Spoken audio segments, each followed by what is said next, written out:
Hola, mi nombre es Jonay Díaz, periodista de PH Latam. Hoy tenemos un tema sumamente sensible y más común de lo que parece. Hoy vamos a conversar sobre el cáncer de mama. Para ello tenemos un invitado muy especial, es el doctor José Joaquín Caicedo Mayarino. El doctor tiene más de 30 años de experiencia en tratamientos para mujeres y hombres con cáncer de mama.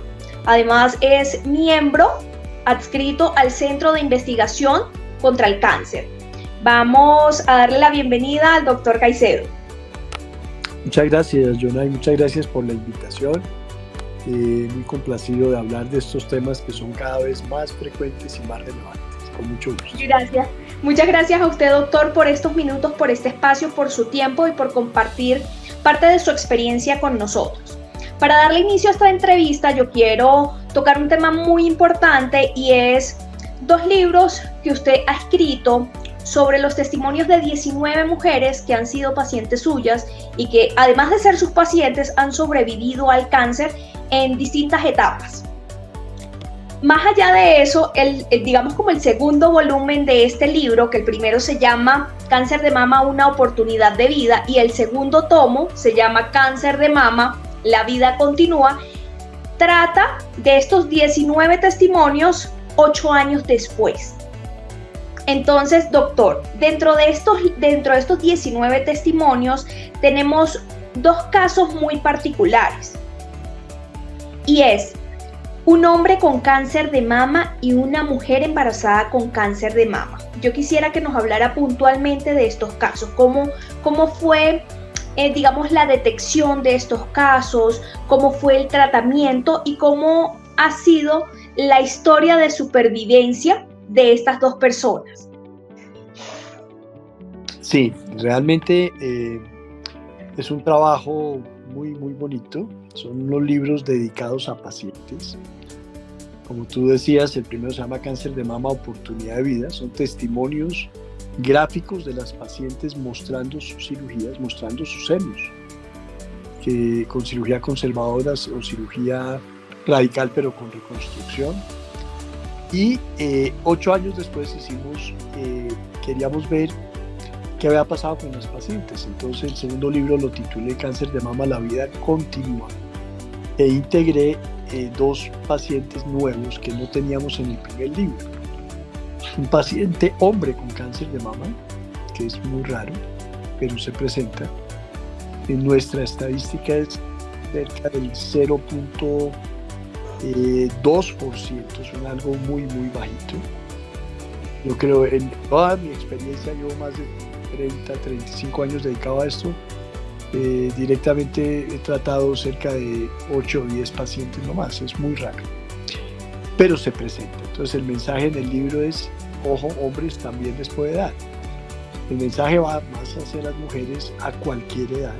En el libro tenemos pacientes desde los 26 años hasta los 74 años. A cualquier edad puede dar cáncer de mama. Y ese es uno de los mensajes que queríamos transmitir.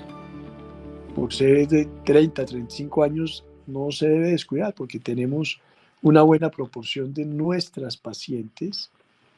Cerca del 32 al 36% de nuestros casos son menores de 50 años. Ese es un primer mensaje importante. Okay. Segundo, también puede dar, y se trata igual que el cáncer de mama en la mujer. Obviamente llama la atención más porque se piensa menos en el hombre con la posibilidad de un cáncer de mama, pero nos hemos dedicado también a transmitir esa idea de: hombres, tóquense debajo de la tetilla, cualquier nódulito consulte, porque el cáncer cogido a tiempo perfectamente es controlable, ¿no? El primer libro, que se llama Cáncer de mama, oportunidad de vida, como su nombre lo indica, se convierte el cáncer u otros problemas en la vida en oportunidad si se logra canalizar. Y de ahí los testimonios de las pacientes son muy bellos. Son las mismas pacientes las que me enseñaron esa palabra. Y el otro caso nuevo que incorporamos es de una paciente que me llega a mi consultorio con un embarazo gemelar, cáncer de mama simultáneamente. Ese es un reto, también es algo raro, pero se presenta. Un reto difícil porque nos toca no solo sacar adelante a la paciente, sino cuidar a estos bebés que están apenas en formación. Logramos una paciente muy joven, 35 años, y logramos llevar a término a sus bebés, nacieron un poquito prematuros, y tratarle a la vez su cáncer. La quimioterapia que hay que dar, en este caso hubo que darle a esta paciente, no se puede dar durante el primer trimestre de embarazo, porque causaría malformaciones en el bebé, en este caso en los bebés. Se hace que se madure, digamos, hasta el segundo trimestre y ahí podemos comenzar a hacerlo. A ella la operamos inicialmente, le hicimos una mastectomía, un vaciamiento de los ganglios y una reconstrucción con un expansor inicialmente. Se llevó al segundo trimestre, se le dio su quimioterapia. Se desembarazó como en la semana 34, un poquito más prematuramente. Nacieron unos bebés absolutamente preciosos. Hoy en día tienen casi 3 años, 2 años y medio. Uno de ellos se llama Joaquín, en honor al cirujano, a mí, que fue muy, muy querida la paciente en tener esa deferencia. Los 2 bebés absolutamente preciosos. Y ella terminó después su tratamiento con radioterapia, que esa solo se puede dar terminado el embarazo. Es decir, el mensaje es muy raro, pero también puede suceder. Y es un reto para el equipo multidisciplinario porque, como te decía, hay que cuidar no solo a la mamá y su vida, sino a los bebés para evitarles problemas con todos los tratamientos que hay que hacer. Porque el tratamiento del cáncer de mama es multidisciplinario, cirugía, radio, quimio, radioterapia. Eso cuando no hay embarazo, pues listo, se hace una secuencia y no tiene lío. Pero cuando hay embarazo hay que tener en cuenta una serie de consideraciones. Pero eso quisimos también poner en el segundo libro para transmitir el mensaje que a cualquier mujer le puede dar, embarazada o no embarazada, a cualquier edad, inclusive a los hombres. Al final de los 2 libros hay unos párrafos, digamos, de la parte como científica del manejo del cáncer, dado por 50 especialistas en el segundo libro, con un par de párrafos dirigidos a pacientes. Y realmente los libros han tenido el impacto que yo quería, que era como tomar esta paciente recién diagnosticada y que vea con testimonios reales que se puede salir adelante con un tratamiento de cáncer si se coge a tiempo y se trata con un equipo multidisciplinario adecuado. O sea que básicamente el mensaje, doctor, es que una paciente con cáncer o un paciente con cáncer de mama tiene todas las oportunidades de sobrevivir siempre y cuando se detecte a tiempo. De acuerdo, 100%. Inclusive en estados avanzados, que no es el ideal, los tratamientos han evolucionado tanto que ya estamos convirtiendo el cáncer de ser en una enfermedad crónica y vamos a ir hacia allá, ¿cierto? Antes con metástasis se sobrevivía muy poquito. Hoy en día tenemos pacientes con 5, 7, 8 años con metástasis, dependiendo del tipo de tumor, que están vivas. Entonces, aún en estados avanzados, pero eso no es el ideal. El mensaje tiene que ser: hágase el autoexamen, consulte a tiempo, vaya donde su ginecólogo, donde su médico, donde su mastólogo. Si tiene más de 40 años, mamografía y ecografía anual es lo que recomendamos, además del autoexamen, porque cada vez tenemos más cáncer, cada vez en gente más joven, y las estadísticas no paran. En el año 2040 se va a duplicar el número de casos que podemos tener aquí o en cualquier sitio de Latinoamérica. Entonces, a nivel mundial es así, no lo podemos parar, porque el cáncer tiene que ver con envejecimiento, tiene que ver con hábitos de vida no saludable y el desarrollo de los países. Entre más desarrollado un país o una ciudad, más cáncer de mama. Eso quiere decir que hay factores ambientales, nutricionales, psicológicos, etcétera, que influyen en esto, ¿no? Las comidas rápidas, el estrés, etcétera, etcétera. Entonces, eso no lo podemos parar. ¿Qué podemos mejorar? La detección temprana. cómo hacerlo, doctor. ¿Qué le recomendamos a esas mujeres, a partir de qué edad comenzar a hacerse este tipo de estudios como ecografías, mamografías, el autoexamen, con qué frecuencia debe hacerse y a partir de qué edad? Sí, yo diría que una mujer normalmente hacia los 18 años tiene sus senos ya desarrollados, normalmente, ¿sí? Ya esa, ya el tamaño y todo está más o menos ya estable y desarrollado. Desde ahí deberían comenzar las niñas a hacerse su autoexamen. Y como su nombre lo indica, es autoconocimiento, es conocerse. El autoexamen se debe hacer después de la menstruación. Y en las pacientes ya cuando están en menopausia, que no tienen menstruación, yo les digo a mis pacientes, mire, coja el día de su cumpleaños y todos los meses, el mismo día, hágase el autoexamen. Es decir, es un autoconocimiento, pálpese sus senos. Hay muchos videos y páginas que muestran cómo hacerse. Nosotros fundamos hace 18 años una asociación de pacientes que se llama AMESE, Apoyo a Mujeres con Enfermedades del Seno, amese.org, pueden entrar. Es muy bella y ahí hay un instructivo de autoexamen y una cantidad de situaciones. Eso en cuanto al autoexamen, como te digo, debería comenzar por ahí desde los 18 años para que las niñas que más adelante van a ser mujeres, van a ser mamás, tengan un conocimiento y puedan llegar y tener ese control permanente con sus médicos. Debe haber un examen anual por su ginecólogo o un especialista para que también se complemente con un examen de un médico que debería ser bien hecho por todos los médicos generales, ginecólogos o mastólogos, ¿cierto? No necesariamente los mastólogos, desde el médico general debería haber como una instrucción muy clara. De hecho, ahorita vamos a lanzar un curso de oncología para médicos generales para reforzar un poquito esta parte. Y la mamografía, que es realmente el arma más importante para la detección precoz del cáncer. Normalmente no lo hacemos antes de los 40 años. La razón es que el seno es muy denso, muy blanco, difícil de ver antes de esa edad.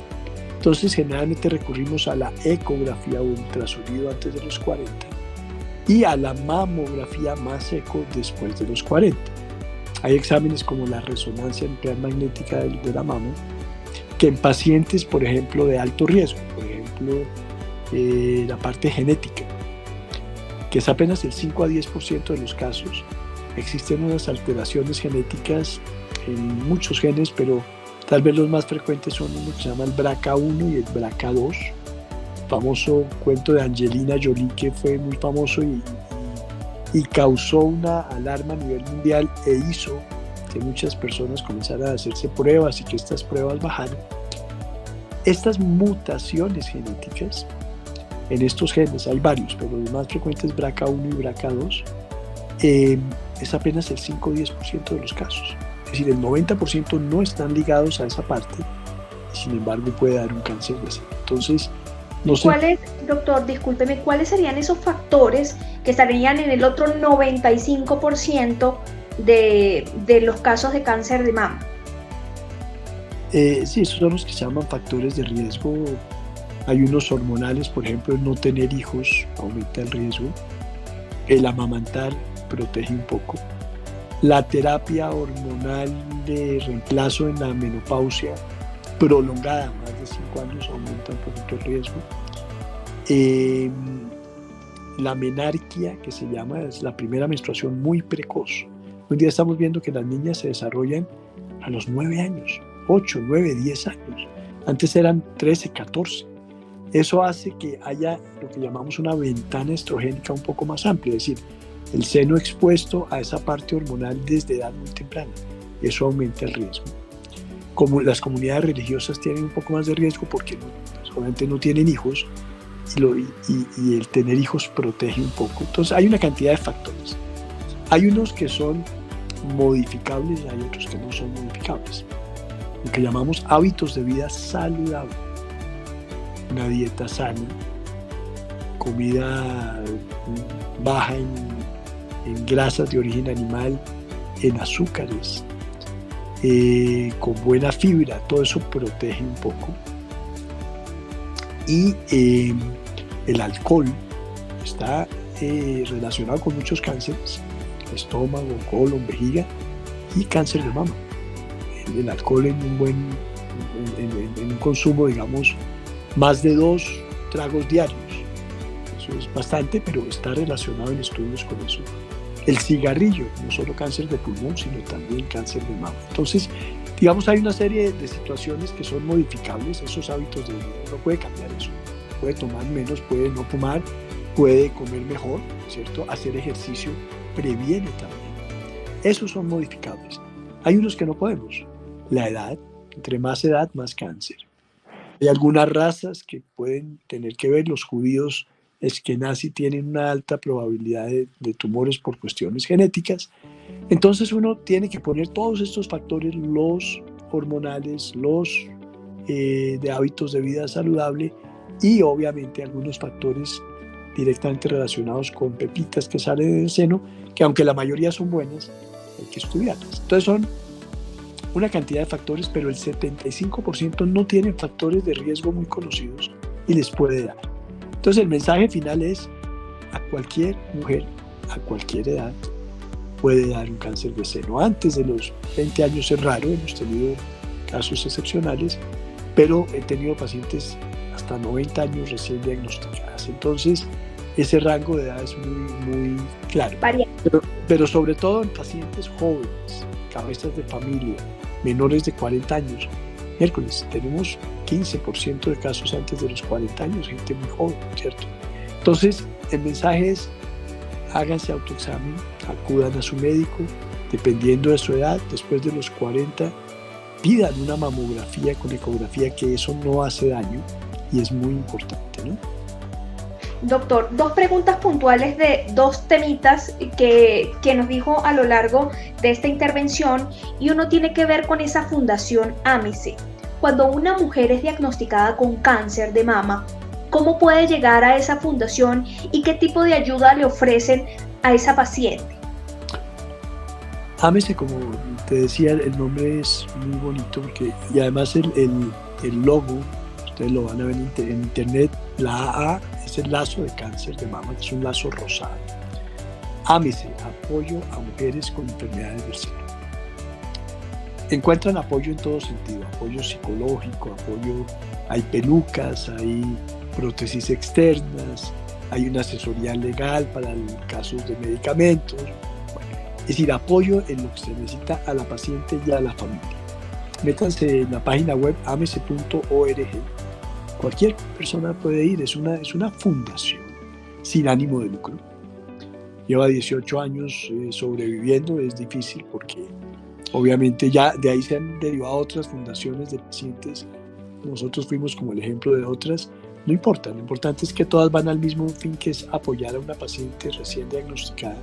Y muchas de esas pacientes se convierten después en voluntarias para ayudar a otras pacientes y para que esto continúe, ¿no? Que cuando esa parte que hablábamos de oportunidades es una realidad, las pacientes se dan cuenta de que sí se puede salir de esto, quieren dar su testimonio a otras pacientes. Y qué mejor que una paciente que ya lo tuvo y venga, tranquila, sí, a mí me operaron, me hicieron quimioterapia, pero fíjese que salí adelante. Entonces, eso es importante porque hoy en día hay tanta información en internet, fácil de encontrar. El problema es que internet no habla de tu caso, habla en general de cáncer, muestra todo, pero no habla del caso específico de una paciente. Entonces hay que dejarse guiar por sus médicos, ya en el caso de cáncer, por un mastólogo, que es el especialista que guía esto, pero interviene el oncólogo clínico, el radiooncólogo, el radiólogo, el patólogo, un equipo, el psiquiatra, el psicólogo, etc.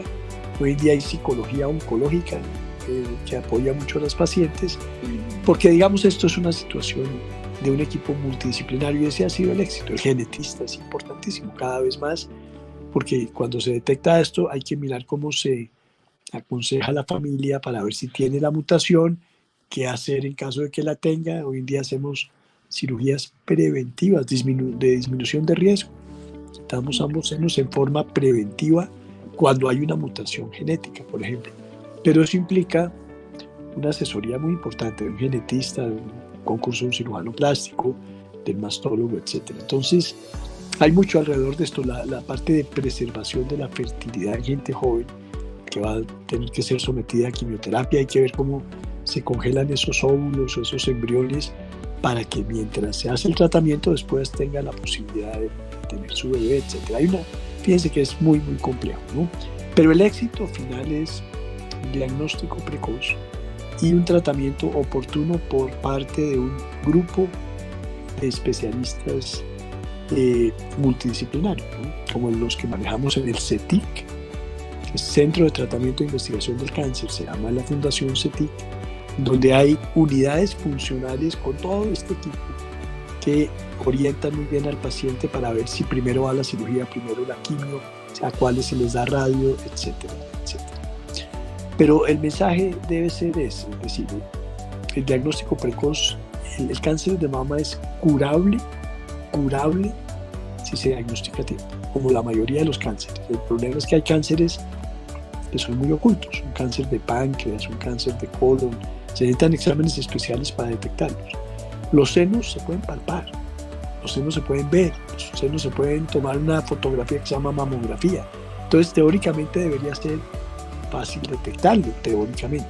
Igual que el cáncer de próstata en el hombre, que es el más frecuente, hay que ir al urólogo para hacer un tacto rectal y hay que hacer una prueba de sangre que se llama la PSA, pero deberían, porque el cáncer de próstata en el hombre es casi tan frecuente como el de mama en la mujer y son medio primos hermanos en la parte hormonal. Okay. Pero si hubiera prevención en los hombres, si hubiera prevención en las mujeres de forma simplemente cultural, de educación, por eso uno tiene que comenzar a dar estas instrucciones desde el colegio. Ya cuando la niña se gradúa y llega a la universidad, pues ya está encaminada en la importancia del autoexamen y todo, ¿cierto? Sí, muy bien, doctor. Quisiera preguntarle un poco sobre las estadísticas acá en Colombia. Dentro, digamos, de su trayectoria y dentro de lo que ha conocido, me dice que los rangos de edades son sumamente variables, pero entonces quiero que traslademos esas estadísticas de cáncer de mama más allá de las edades a las estadísticas de supervivencia de estos casos en Colombia. Yo creo que en Colombia o en cualquier sitio del mundo, si se diagnostica muy temprano, la probabilidad de sobrevida es de más del 80%, ¿no? Son altas. Son muy altas. Sin embargo, desafortunadamente en Colombia todavía vemos casos avanzados. Y vemos casos avanzados porque no se diagnosticó la paciente, porque acudió a un médico que de pronto no hizo el diagnóstico adecuado. Entonces nos llega a la Fundación CETIC, nos llegan casos avanzados de territorios nacionales que llevan 4, 5 o 6 meses dando vueltas. Eso no debería pasar, porque ese cáncer en algún momento fue una cosa chiquita y era el momento de haberlo cogido, pero 6 meses después, obviamente, tumores grandes, probabilidad de metástasis. Entonces, desafortunadamente en Colombia la mortalidad por cáncer de mama no ha disminuido como quisiéramos, básicamente por eso, porque nos falta un diagnóstico más temprano de la enfermedad. Tenemos, según las últimas estadísticas, hay una estadística mundial que todos los especialistas en el mundo siguen, que se llama Globocan, de la IARC, que se actualizó ahorita al 2022. Hablan de aproximadamente 16.000 casos nuevos en Colombia por año, ¿cierto? En Globocan 2020 eso estaba en 14.000, es decir, viene subiendo. Y si eso hace proyecciones al 2030 o al 2040 se va a duplicar ese número. Entonces, eso como les decía, no lo podemos parar. ¿Cuál es el éxito? Saber que eso existe, no enceguecerse en ese sentido, hacerse el autoexamen, acudir al médico, pedir la mamografía cuando se requiera, y eso garantiza en la mayoría de los casos un diagnóstico temprano. La mamografía puede detectar cáncer antes de ser palpado por manos de especialistas. No siempre se puede. Pero entonces, cuando es denso el seno, se une con la ecografía y eso mejora un poquito la rentabilidad diagnóstica, digamos. Pero puede detectar un cáncer antes de ser palpado. Entonces, como les digo, es una combinación de situaciones, pero lo más importante es tener conciencia de acudir, de hacerse el autoexamen, de hacerse los exámenes, de ir a los médicos para que se les diagnostique a tiempo. Doctor, usted decía algo que me parece muy importante y es cuando llegan pacientes con estadios muy avanzados. Yo quisiera saber con qué, digamos, rango de tiempo a la aparición de un primer signo de alerta, un primer síntoma de alarma, se puede desarrollar un cáncer de mama a un estadio alto, a un estadio avanzado. Sí, eso es relativo. Los estadios del cáncer de mama van desde el 0 hasta el estado 4, 0, 1, 2, 3, 4, números romanos. El 4 es cuando hay metástasis. El 0 es cuando está uno comenzando en una etapa que se llama in situ. Y los estadios 1, 2 y 3 depende del tamaño del tumor, de los ganglios afectados o no, o de que haya invasión a otros órganos, ¿no? Es muy relativo porque hay biología distinta en los tumores. No habla de cáncer de mama, pero hay 4 grandes tipos, o bueno, yo diría que 3 tal vez, unos que se llaman luminales, que es luminal A y luminal B, que expresan alta dependencia de la parte hormonal. Se miden en los tumores unas cosas que se llaman receptores de hormona de estrógeno y progesterona. Eso es el 70% de los casos.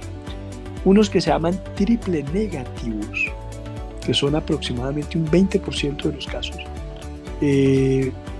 Perdón, un 20% no, un 13% de los casos, que son más agresivos. No expresan receptores de hormona ni estrógeno ni progesterona, ni un medidor de un oncogen que se llama HER2-Neu, no lo expresan, por eso se llaman triple negativo.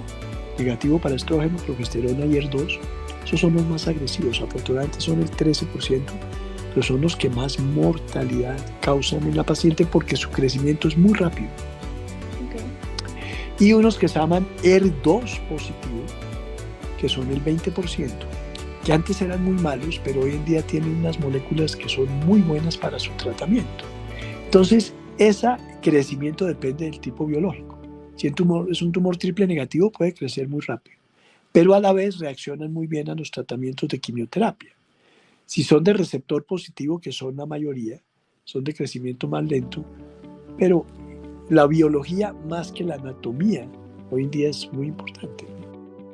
Ok, doctor, clarísimo. Ahora, usted me comentaba ya como para ir cerrando la entrevista de algo que me llama la atención y es sobre ese curso para capacitar a los médicos generales. Háblame un poco más de ello, cómo los médicos generales pueden acceder a esto, qué tipo, digamos, de información de personas especializadas como usted en el cáncer de mama pueden impartirle a los médicos generales, digamos que es el primer punto al que una mujer acude cuando siente alguna cosa que no está bien en su cuerpo. Sí, de acuerdo, por eso desarrollamos este curso. Este curso inclusive lo comencé yo a desarrollar desde que estaba yo en educación médica en el Instituto de Cancerología hace el año 98, imagínate eso, año 2000. Pero las universidades no me siguieron mucho la cuerda. Entré a la Academia Nacional de Medicina hace unos 3 años y en la Comisión de Educación comenzamos a desarrollar de nuevo el curso. Y yo espero por ahí en agosto, septiembre de este año, con el patrocinio y gestado en la Asociación Colombiana de Hemato-Oncología, la ACHO, con el aval de la Academia Nacional de Medicina, lanzarlo. Es un curso gratuito para médicos generales. Tenemos 40 especialistas que es asincrónico, se pueden meter en cualquier momento.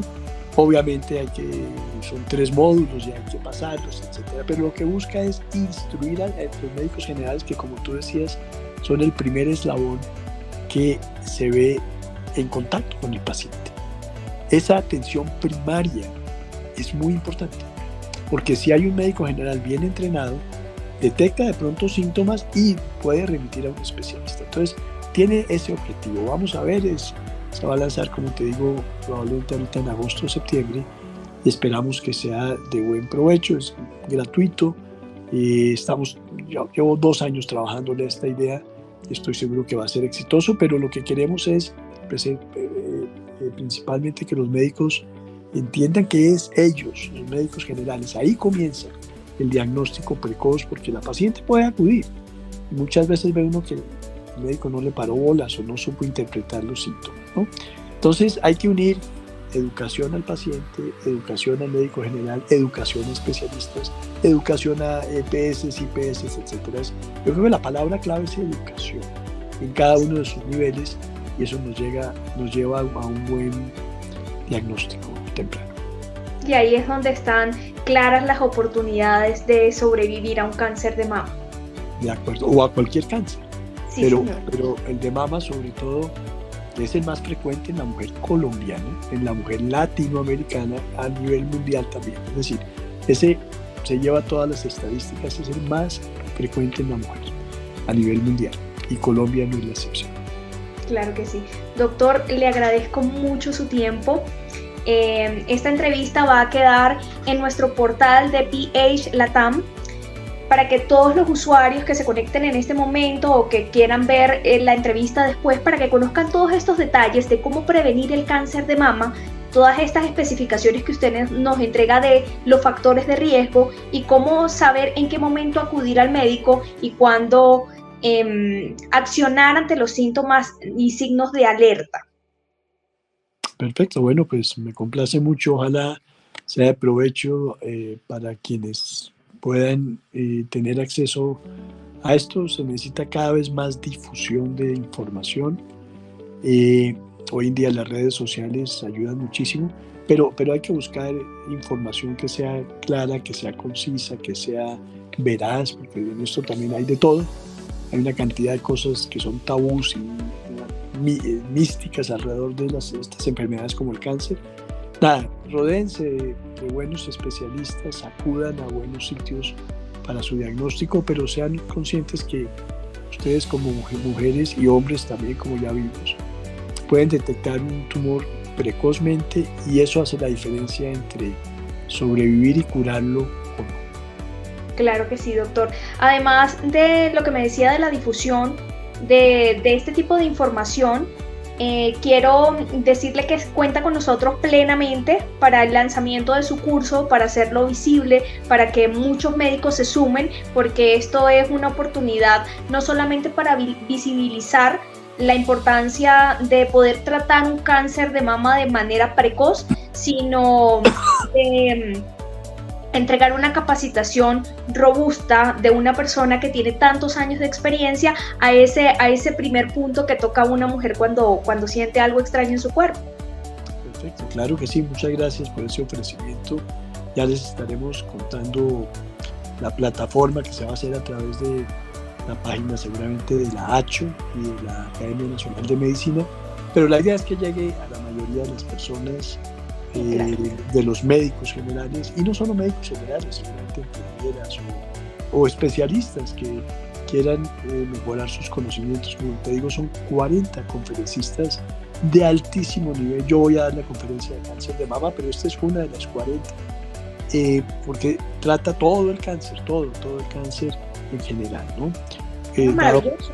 Pues entonces, vamos a ver, es un esfuerzo grande, y detrás de esto queremos que se establezca algún día, ese es mi sueño, la cátedra de oncología en pregrado en medicina y en enfermería, que no existe hoy en día, sino aislado en algunas facultades de medicina, porque ahí es donde comienza a cambiarse, porque si se logra establecer en las facultades dentro del currículum, ese médico general va a salir ya formado. Este está diseñado para los que ya salieron y no tuvieron ese privilegio, pero detrás de esto ojalá que algún día la ASCOFAM y las facultades de medicina permitan tener una cátedra casi que obligatoria. El cáncer en general es la segunda causa de mortalidad en Colombia, ojo, segunda después de la enfermedad cardiovascular. Es un problema de salud pública, entonces tenemos que comenzar a impactarlo. Claro que sí, doctor. Muchísimas gracias, quedamos sumamente atentas a todos estos proyectos que tiene para nosotros poder ser un canal de difusión para usted y para mucha gente.